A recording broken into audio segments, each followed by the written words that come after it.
Alrighty, guys, welcome back to the show. Got another cast on the cards for you guys today because you guys keep sending me fantastic games, and you know what? I can't resist casting a fantastic game. It's an honor and a privilege. As we get into this, if you guys have any games that you guys would like to see me cast, feel free to send them my way. Discord handle is down in the bottom. You can also comment the replay down in the comment section below. You know where it is. It's down there. Let's go ahead and introduce our players, starting with the Southern team. This is played on a Desert Crisis, which is one of my favorite 2v2, 3v3 maps. This is also played using the new 2v2 matchmaking system as developed by the devs. All hail the devs. They have been incredibly gracious, and I know have worked really hard on this. So let's get into it. We got Rowie, who is the submitter of this replay. He is going Cybran, going first land, getting some energy generators up. Engineer already out for some reclaim. His teammate to his east is Ingve, I believe is how you pronounce that, because it looks like the same way that Ingve Malmsteen is spelled, who's a really good guitar player. Yeah, I like metal music in addition to having a passion for dad jokes. Their opponents up at the north, we have Sparecat6 going Seraphim. He is going first land. And last, but certainly not least, we have Faffing Robbie going Cybran, and he has gone first land as well. I think Faffing Robbie might also be a subscriber of the channel. I'm not sure. His name sounds familiar to me. Maybe I've played a couple of 2v2s or a couple of games with him in the past. Anyway, these guys are going to go ahead and get kicked off. So like I said, Rowie was the submitter of this particular game.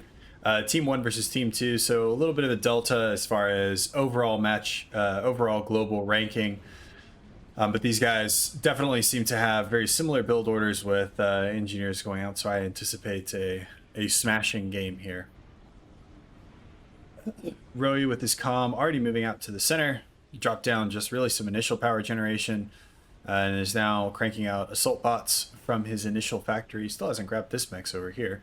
I'm not sure if that's a little bit of an oversight, but also fantastic amounts of reclaim on these maps. I think it's a good idea definitely to get some early engineers out to grab that reclaim. He is at least getting this reclaim up here, which is also really good.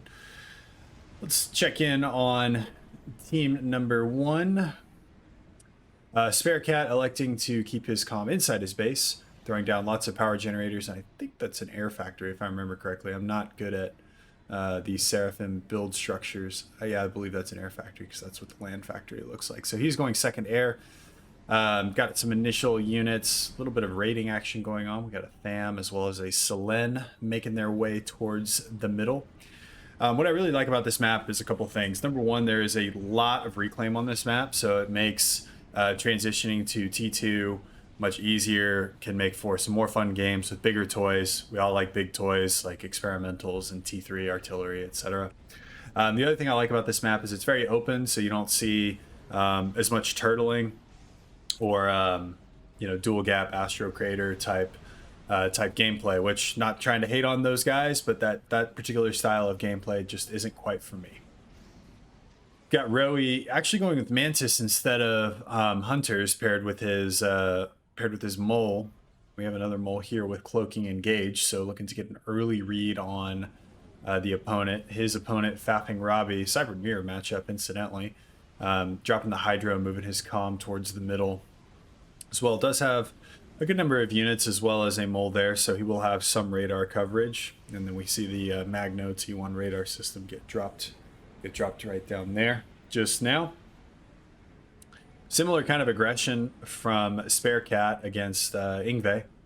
And I really hope I'm pronouncing that correctly. Otherwise, you guys are going to hear me pronouncing it wrong the entire game.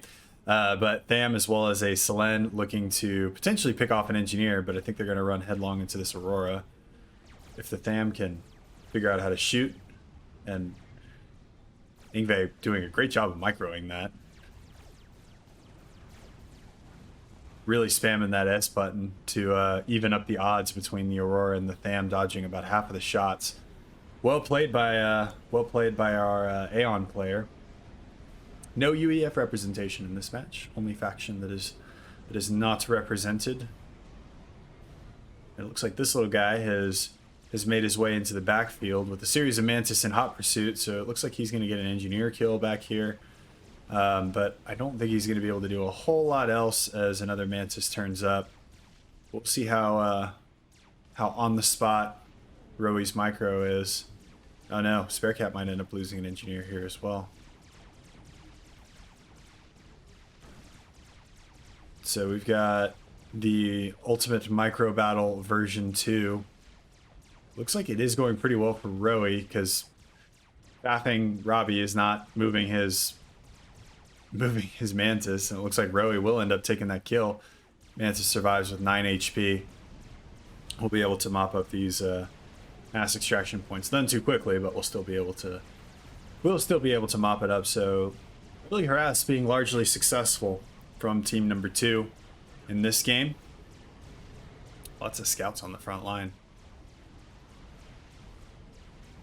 Roey obviously has the same template I do for 4 4 factories around a mass extractor. Great way to maximize your adjacency bonus. Going for a lot of T1 spam. So this will be 7 T1 factories plus 3 more, so 10 T1 factories. Going to see if he was making the jump to T2. Does not appear to be yet. He did end up taking this mass extractor. His teammate has only just now queued up this one, so while Team 2 is lagging a little bit behind in expansion to this middle auxiliary starting point, Roey did a great job of getting in behind faffing Robbie's Mantis to cause issues with Team 1's expansion. So as lines are kind of drawn, they appear to, by and large, follow this ridge. Roey taking a little bit more of a forward position up against Robbie. Sparecat is doing similar T1 factory spam. Got a good amount of spam back behind him.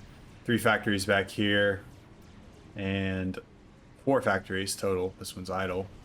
So he'll have a pretty large amount of T1 spam to contend with as well, as he and Ingve duke it out on the western side of the map.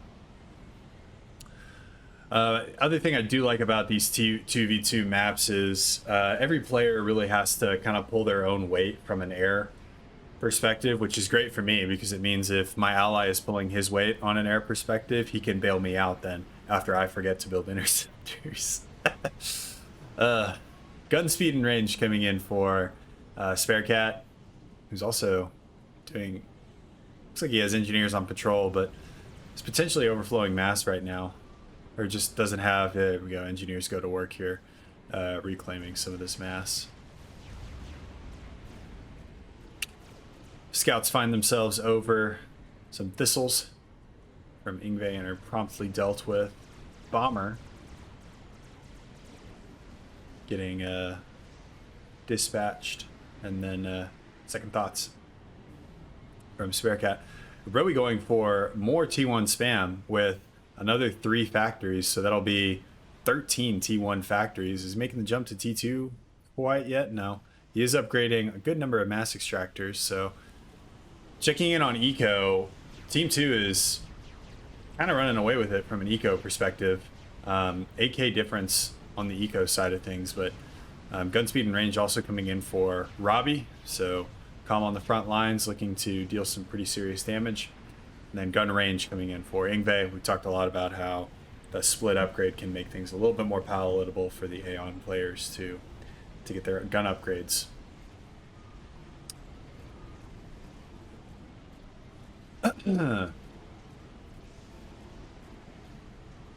But yeah, so from an eco perspective, things are not looking great right off the bat for Team 1. I mean, I think a lot of that is attributed to the amount of reclaim that is still left on their side of the map, where if you go look at Team 2, a good amount of reclaim has already been taken out. Roey did a great job really vacuuming up all of the reclaim. Matter of fact, you've got a whole host of engineers all here holding hands, moving their way. But we do have engagement in the middle. Robbie has completed the gun upgrade and is looking to put that to good use. Interceptors tangle over the top, and a bomber is out from Robbie as well, mopping up a couple of kills. Actually gets a good number of kills there. That gun comm is going to be rough for Roey to deal with, though, in the middle. And similar, so these Team 1 in lockstep launching some simultaneous assaults with their upgraded gun comms against their perspective mirrors. We see Ingve moving his comm to respond only with the sniper comm upgrade, no speed upgrade yet, so he will be the worse for wear in that exchange. Meanwhile, it looks like Robbie has called off his assault after really large amounts of carnage on both sides. So let's go back into the middle here. So Ingve is, I'm not sure if Ingve looks like he's in a bit of trouble. This may have been a little bit of a misstep, going in with just range on his comm instead of both gun speed and range. He is moving Auroras and Fervors to intercept, but that comm has definitely got the snipe mode activated, and it's just laser focused on Ingve. And I think this will be one of our first ejections for the game from team number 2 as they go down one player. Excellent job by Sparecat, using his gun comm to maximum advantage, recognizing weakness and moving in to exploit it. And so in the team matchmaking modes, full share is on for 2v2, which makes sense. It's really, being the 2v2 is one of my favorite game modes to play. It's super hard to play a 2v2 without full share on. Nigh impossible to both tangle with your opponent as well as cover for your ally and rebuild all of his stuff. So full share is on. So even though Team 2's actions per minute have been potentially cut in half by Ingve's eviction from this game, we do see Roe pushing back a good amount as he takes the lead from an eco perspective. So 115 mass per tick with 34 mass total accrued. So being the beneficiary of these T2 mexes is definitely going to help him in his quest for world domination. Overcharging his way through Robbie's spam. Robbie finds himself surrounded. He does have that gun upgrade though. The additional help is coming in, so that's a lot of Mantis. Does he have access to overcharge? He does have access to overcharge. He needs to be headbutting the keyboard and mashing that O button with for all he's worth. But he does seem to be dealing with enough of them. I say that as it looks like a Shift G was just called in there from Roe. I don't know if Roe has got enough in the tank to mop this up. He does pick up a rank of veterancy and is on his way to another. There's the Shift G. See if overcharges come in. He could mop up a lot of these Mantis with overcharge. But I think that is... Mantis are no longer focusing exclusively on the comm. They're also dealing with other units that have dropped in. Robbie will extricate himself from a rather dicey situation. Meanwhile, a flank attack coming in from Sparecat. Roe upgrading the gun on his comm as well as getting the stealth upgrade while we've been talking about Robbie for the past couple seconds is going to be able to bat this flank attempt away with just his comm. And meanwhile, on the western side of the map, Sparecat is somewhat unbothered right now. Gets a nano repair upgrade on his comm, so going for a combat comm on that Seraphim commander. He is up to T2 land, so we do have Ilshivas on the field. I'm not sure how many we have. That could definitely turn the tide. Only 3, not yet up to critical mass. Well, I mean, depending on what else is on there, but I wouldn't call 3 critical mass just as yet. We do have T2 from Roe as well in response, and he is pushing out rhinos. How many rhinos do we have on the field for Roe?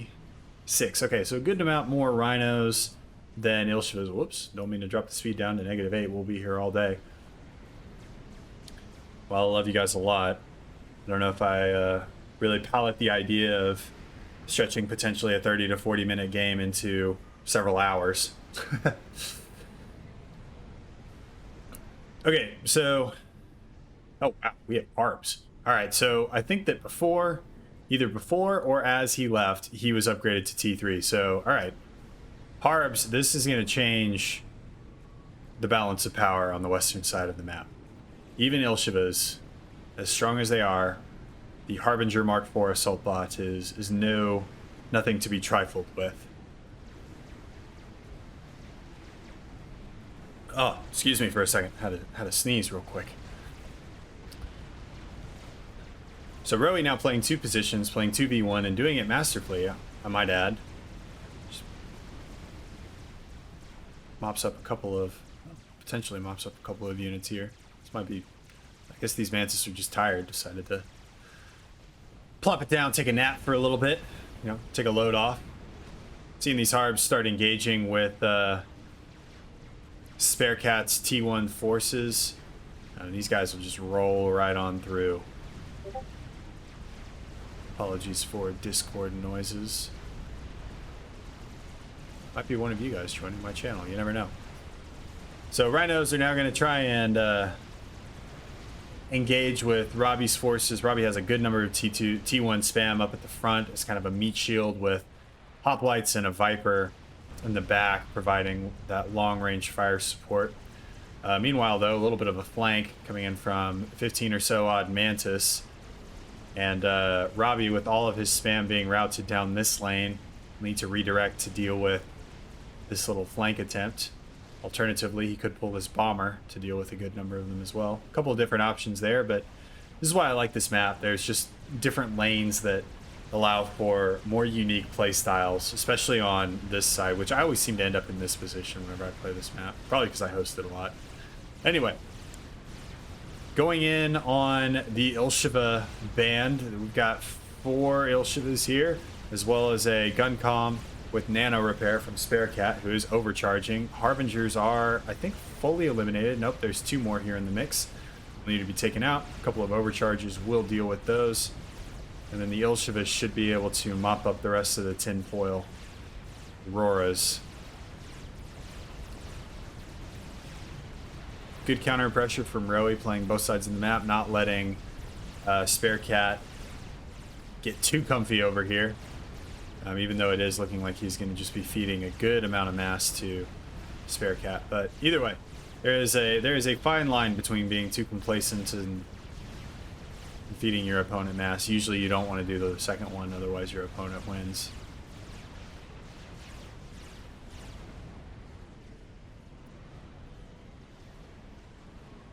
Two Ilshivas survive, and a sea of mass has now been dumped on Spare Cat's doorstep that he needs to be reclaiming in short order.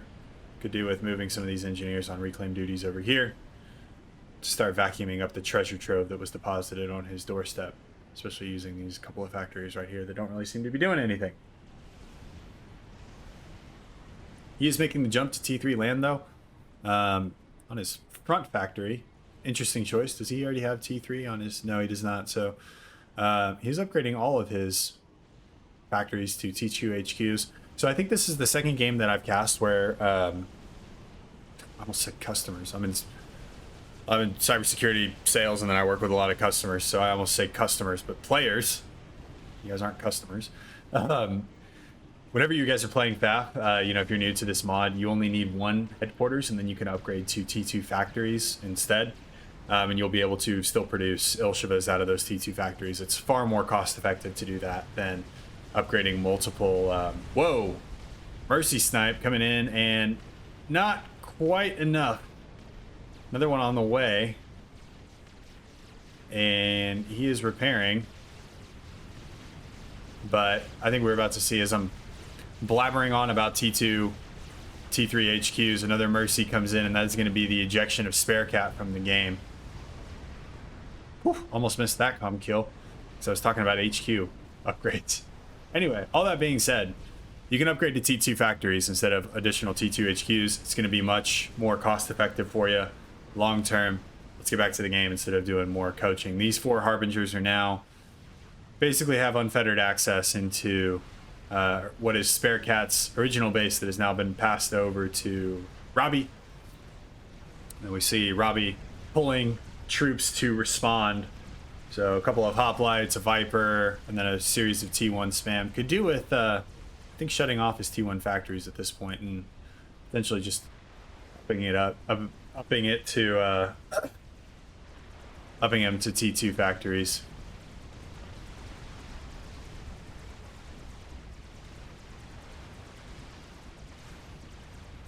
So we do have some rhinos and some T2 T2 factories, some T2 units being used to mop up this little raiding party back here. As Rowie marshals his forces, and this looks like another push. Robbie taking an advantage though of his range, hoplites and vipers to poke and prod, as well as his mobile stealth generators that are back there to poke and prod at Robbie's forces as the two forces collide. I guess this is what it's like when worlds collide. Lots of laser fire. If anybody gets that joke, I will be really, really happy. You will literally make my day if you go down to the comments and tell me that you got that joke right now. But I think there is enough T1 spam to combat this from Robbie. Robbie, not Rowie.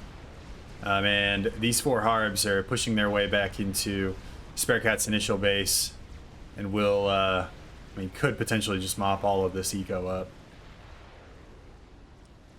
for Robbie. Robbie focused elsewhere though, with the very large platoons of T2. There's tons of rhinos. Tons of rhinos on his doorstep. I don't think that Rowie, I don't think Rowie has made anything but rhinos this game at the T2 phase, but it is definitely working for him as they're carving their way through inferior technology, and hoplites and vipers are not going to be quite enough to keep up with firepower of that magnitude. And obsidians coming in, so we have a little Aeon contingent on this side. And the harbs are now pushing and attacking key power infrastructures, and I believe the noose is tightening somewhat for Mr. Robbie. He's calm sitting here in his base. Looks like he's going for Corsairs. Gonna try for a Corsair snipe. He does have a good number of them. Where is Rowie's comm? Rowie's comm is right here with a nice protective little group of interceptors.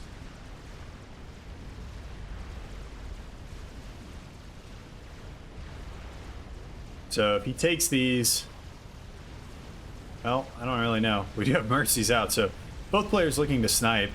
Looks like these Corsairs are going to be instead used for defense. There are Swift Winds as well as interceptors here to deal with them. We've seen in the fighter bombers versus interceptor video just how terrible the Corsairs are really for dealing with anti-air. Whole host of T1 point defense being queued up, but I don't believe that is going to be enough to stem this tide.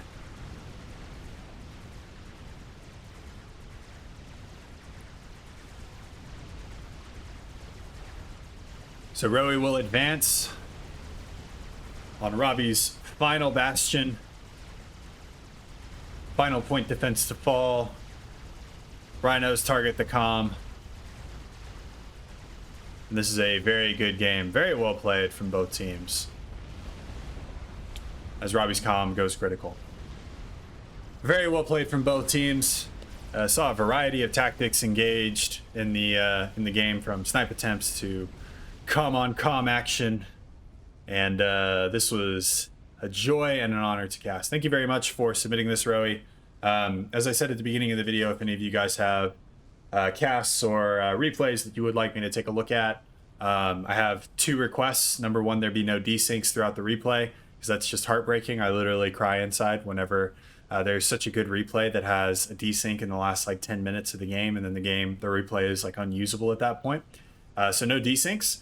And then I would prefer it not to be a very short kind of, I call them raffle stomps, but just annihilation of the other team. So having a little bit of back and forth is always It's always good. It's always a little bit more entertaining for me and always a little bit more entertaining for you guys. But I will go ahead and stop self-promoting there, and I will see you guys in the next one. Thanks so much for watching, and I'll catch you guys later. Peace.